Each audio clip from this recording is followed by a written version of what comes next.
Yung paulit-ulit po na sinabi ni Senator Kiko Pangilinan, paulit-ulit po na sinabi ni Senator Risa Tiveros, paulit-ulit po na sinabi ni Senator Lacson, at lalong-lalo na po na sinabi ni Senator Erwin Tulfo.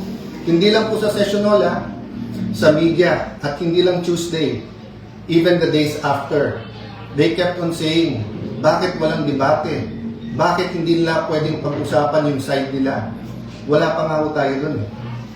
Kung nakinig lang sila, kung sila po ay tinigil nila yung drama, even after the session, and instead tried to listen to each other, the motion was to take up the amendment. Ibig sabihin, is was sponsor pa to, and then ang bawat isa ay pwede magtanong, pwede pa nga mag-amend eh, kung tingin nilang mali. So I won't dwell on that, but just to say that the starting point has to be the truth. And ang problema, if you're on their side, dun sa 11, na 11 po kayo, kasi po sinasabi nila, wala silang chance na magtanong, magpaliwanag.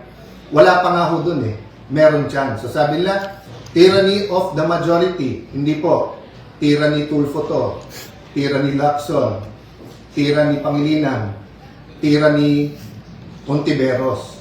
Kasi palakasan ng boses, imbis na we listen to one another.